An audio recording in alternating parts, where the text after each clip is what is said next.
Sean here with BaseMint Comics, and this is an all Corner Box Classics episode for issues that I would have pedaled up to the shop to pick up on January 19th, 1982. So let's get into it. First up is Defenders number 106. This is the continuation from Captain America 268 from, I believe, 2 weeks ago. It is titled The War to End All Wars. It is written by J.M. DeMatteis with arts by Don David Perlin, inks by Sal Trappini, Rick Mager, Jack Abel, and Al Milgrom, letters by Shelley Lefferman, and colors by George Russos. So Defenders 106 is the continuation from Captain America number 268. I think that came out about 2 weeks ago. So this opens up where we left off in the issue of Captain America, where Mindy Williams, Kyle Richmond's ex-wife, like telepathically kind of reaches out to Doctor Strange to let him know that Cap and the Defenders are in trouble by August Masters. He's kind of figuring that out. Son of Satan shows up to kind of help out. And then Beast is at his apartment with Vera. He goes to help and runs into Daredevil, and they all wind up at the Sanctum. He kind of explains what's going on, and then they head off to the Colorado Mountains to rescue their friends. So then we get there. You kind of see what's going on with August Masters and the plan. He's kind of showing it again to Kyle. You get kind of a recap of the last few issues in case, this was kind of a nice thing that they did where, in case you didn't pick up Captain America number 268, you wouldn't be missing out if you were only picking up Defenders. And so it kind of explains the whole plan. Son of Satan, Beast, and those guys get into the base by pulling a Wizard of Oz, like when they attack the soldiers at the end. This is what this whole page, kind of this sequence, reminded me of the tail end of Wizard of Oz, when the Tin Man and Scarecrow and Cowardly Lion dress up as the soldiers, because they kind of have a similar look. I don't know why these guys look like Roman soldiers, but they do. And so Doctor Strange is eventually figured out and clobbered, and that lets the illusion loose that they aren't who they say they are. They're no longer kind of dressed up as the soldiers. So that's kind of over with. And then Kyle goes with his newfound powers to rescue the rest of the heroes. Doctor Strange winds up teleporting everyone out, and the self-destruction base is hit on the base, and that obviously here Strange is thinking that Kyle has passed in the explosion of the base, but Strange was able to save the rest of the Defenders and Captain America. So pretty fun two-parter. I really, like I said, just the callback alone, or the thing that reminded me of the Wizard of Oz, was fun enough. So this was a pretty good two-issue story. Up next is Fantastic Four 241, Render Unto Caesar, written, penciled, and inked by John Byrne, letters by James Novak, and colors by Glennis Ween. So Fantastic Four 241 opens up with this kind of great bird's eye view shot. Byrne is just crushing it on art of Dum Dum Dugan and Nick Fury showing the Fantastic Four on the African continent. And there's been a power surge in an area near Wakanda. So he would like the Fantastic Four, along with Frankie Ray, if you want to call them the Fantastic Four 5 or Fantastic Five right now. That's fine. So they're kind of explaining the plan. The Fantastic Four heads out. And it's interesting here because Ben's, he dons a very Indiana Jones esque costume while they go exploring, and kind of everybody's giving him a little heat for it. But it also makes me laugh because that most recent issue of Captain America 268, Steve and Bernie Rosenthal had gone to see Raiders of the Lost Ark. So it's kind of an interesting little time capsule. Obviously, Raiders, one of my favorite movies of all time, and one of the greatest films ever made. But it just shows you the peak popularity of it at this time, that the movie must have just come out this summer and clearly already, like 2 books within 3 weeks referencing Indiana Jones, I thought was pretty interesting. So as they're exploring, Ben in his Dr. Jones garb gets attacked by some people while they're exploring. Turns out that they're Wakandans that didn't recognize Thing because of his transformation, so the Black Panther stops them.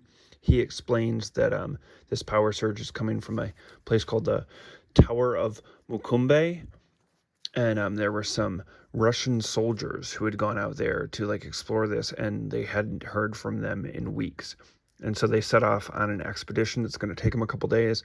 Black Panther wishes them well, and he heads back into his tent area and takes off his mask, and you realize, like, this really threw me for a loop when I was reading the story because it's not T'Challa under the Black Panther uniform. So I was like, I don't really know what's going on there, but that was weird. Really loved this panel here of them walking, and I thought this was interesting. I'm not 100% sure if like the coloring went sideways, why that lizard isn't colored differently than the rest of the foliage, but then I thought about it and I was like, well, maybe it's a chameleon and it's just blended in, and then that made it doubly cool.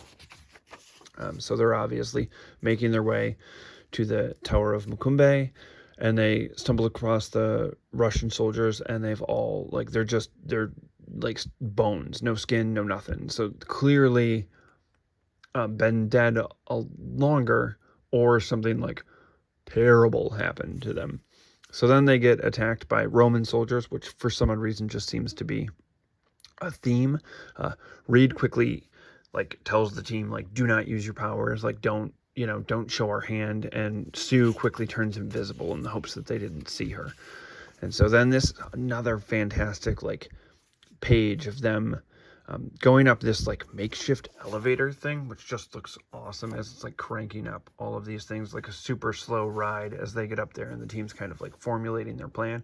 It's just a really cool, like, this felt super cinematic to me. Like I was watching some type of adventure film while I was reading it, and could totally like see this happening and like making the action between the panels work. And it is eventually revealed when they get to the top of this that they are in this like a makeshift Rome.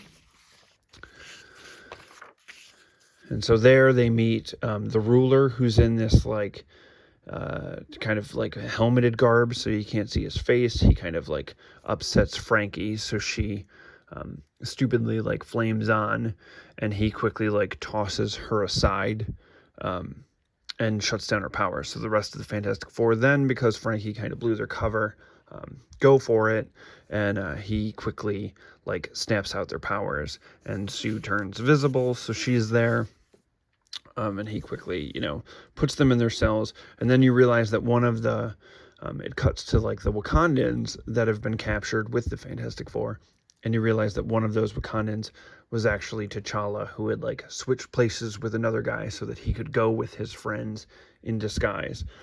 And it turns out that the other Wakandans, this is pretty cool, totally great comic stuff here, is that these Wakandans that were on the expedition with the Fantastic Four were actually robots, where T'Challa hid his costume in. So now it's just T'Challa in his outfit, able to plan his escape and rescue his friends.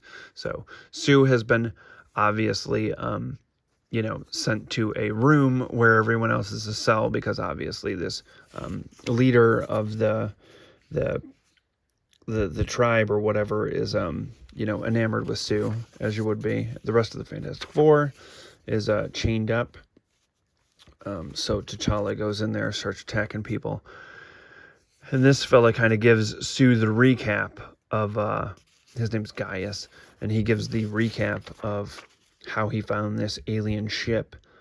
And he was a Roman soldier back then, and found this like alien outfit, which he is now wearing, and that character like vaporized his fellow soldiers.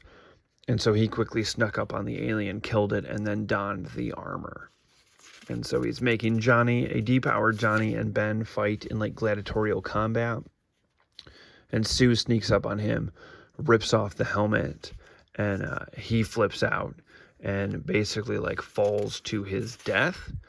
And as he does that, their powers come back, and all of the people that inhabited the town slowly like decay and die. And you start to realize that like this the whole construct is coming apart because it was created by this like alien suit that the dude's wearing. And so, you know, now that he's gone, like Sue just popped off the helmet, that dude vaporizes because like the suit was just holding like his energy together. The whole thing like blows up. Reed freaks out because he thinks that Sue's still up there, but Sue is like, no, man, I'm next to you invisible, but unfortunately I am absolutely naked because I, you know, was garbed in clothes that were technically an illusion by that character. So before I turn invisible, because I don't want to do that in front of Ben, Johnny, and T'Challa, I need a jacket. And so that's where the story kind of ends, with just this pretty fun, like, one and done Fantastic Four / SHIELD mission where they team up with Black Panther. It was really cool. Probably my favorite book of the week. I mean, it's no surprise that John Byrne Fantastic Four run is one of my favorites. So this was an awesome book. And if you happen to find this one in, like, you know, back issue dive-in or anything, it's a super fun, self-contained Fantastic Four story that I really dug. After that, we've got Iron Man number 157, Spores, released January 19th, 1982, written by David Michelini, pencils by Alan Kupperberg, inks by Dan Green, letters by Joseph Rosen, and colors by Bob Sharon. Iron Man 157 has Tony working on fixing up some of his armor, kind of overloads the circuits in his area, and he doesn't notice, but there's this little orb that's kind of watching him there. So while that's going on there in outer space, there are these like spore things that are traveling through space attacking ships. Tony goes down and meets with a gal, Miss Karnowski. Doesn't realize that she's going to be down there working when he's going to check on things, and he's chatting with her, and all of a sudden he gets like zapped away, and when she turns around, he's gone, and he is blasted off to space into this ship, kind of in a tractor beam, and it winds up that he's like attacking or being attacked by these spores. So you get all these sequences of basically him trying to keep these things kind of away from him. They eventually get to him and kind of push him towards this. The spores kind of combine and they create this great creature. He attacks this creature and eventually defeats it and freezes it in a cryogenic chamber, and then gets sent back. It turns out that he was like drawn there by like a peaceful alien ship that needed him to finish off these spores for them because they were attacking them. So he does, and they beam him back to Earth. And that was Iron Man 157.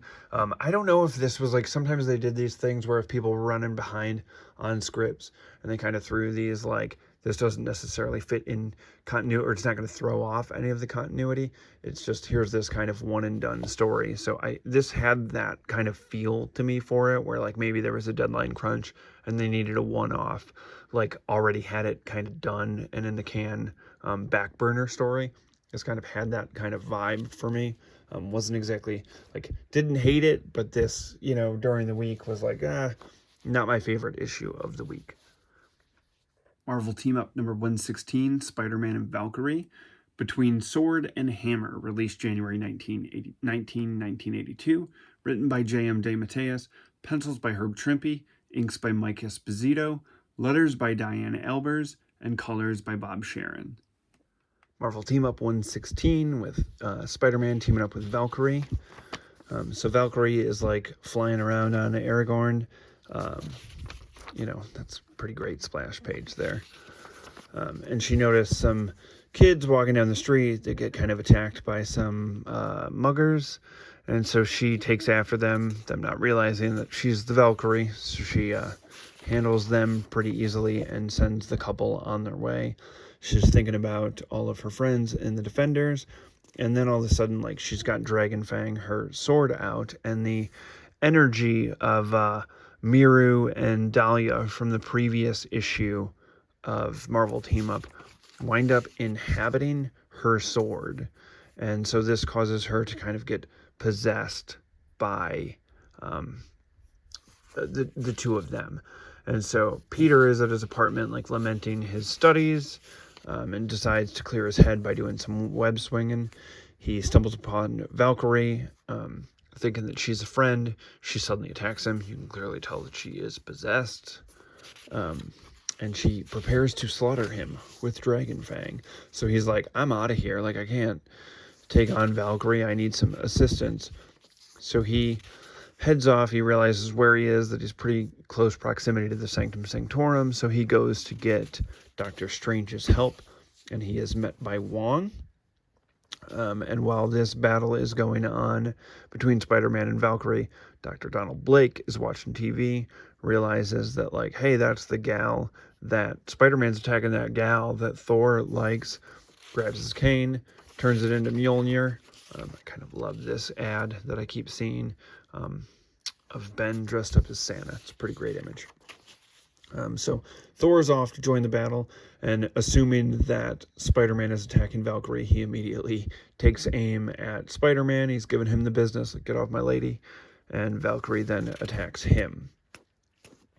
So through that, they are eventually able to get rid of Dragon Fang and what has been possessed by it. And so Valkyrie is saved, and the energy is out of there. And that is the end of that team up, which technically wasn't a team up. It was just poor Peter getting manhandled by Valkyrie and then Thor.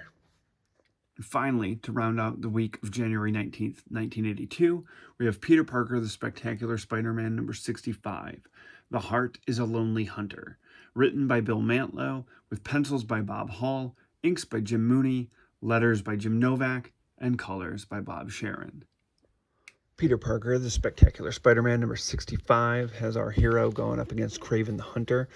And Kraven has taken on has like hired these guys to like basically chase after them in this like makeshift like warehouse that's dressed up to look like New York.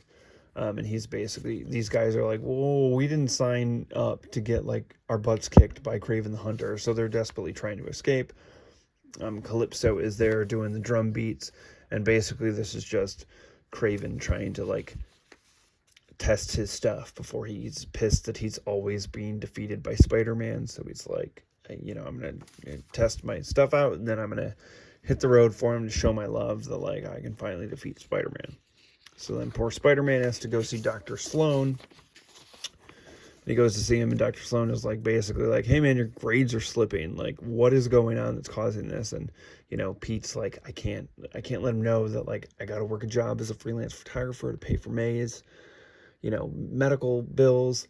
And I'm also Spider-Man at night, which is affecting my studies. And so he's kind of like, I think you should give up your TA position as a teaching assistant. And Peter, of course, is like, that's how he's making, you know, some money to help with May's bills. So he definitely doesn't want to do that. So Deb Whitman, you know, tries to console him, but Peter kind of gives her the brush off. And he's like, I just kind of want to be alone. And, you know, Deb starts to think, you know, she's full of self-doubt and is a little bit like, I know, you know, I'm not smart enough to understand Peter's problems because it's all about his college. And so then she's telling this to Marcy Kane, who's passing by, and Marcy Kane is full on like, well, I'm on a science scholarship, so I can understand Peter's problems. See ya, Deb. And she goes off to ask Pete if he would, you know, she's kind of thinking to herself here that she kind of brushed Pete off, and that he's actually a little bit more handsome than she initially thought he was, and is a little bit more interested. So she asks him to join a study group. So then later on that evening, Pete's swinging back home, and he's like, oh, I'm going to change and get shaved, and Daredevil and Moon Knight can handle the business in the city, because I'm going to go study with Marcy Kane. So he's feeling pretty good, and it was actually kind of nice to see Pete just be like, the other heroes can handle it. I'm going to actually go be Peter Parker college student. But Calypso and Kraven have other ideas. So the drums start, and then Pete starts getting attacked by Kraven. And they're going at it, and Pete is handling himself just fine. Not having many problems with Kraven. The drums are kind of bumming him out. And Calypso, it's a little bit of a disadvantage here, I think, because Calypso's like, it's basically like old tag team wrestling things where like somebody off to the side, like on the other side of the ropes, is like throwing the other dude a chair on their team, and you know, it's 2-on-1, and that's a little bit of the vibe that I was getting here. It's like, this is a little bit unfair because Calypso keeps on being able to toss Kraven weapons, and it's not like Peter has somebody in his corner helping him out. So obviously this isn't deterring Pete from, you know, sticking it to Kraven. And so Calypso goes and hits him with a dart of hallucinogens. And so then the tables turn. And this is penciled by Bob Hall. And he does like a fantastic job with the hallucinogens in this scene as Kraven's kind of taken into him. There's like, you know, he throws this mask on him to show him that he's defeated.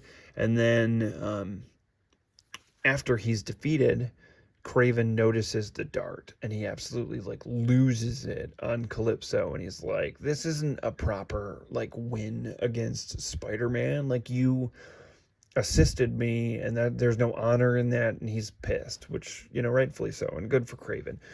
So Pete dives off the building, but suddenly thinks that the flagpole that he's grabbed on has turned into a snake because of the hallucinogens. And this is the panel that I was talking about when I was just Kraven, like when he finally like sees Kraven, he looks like this monster.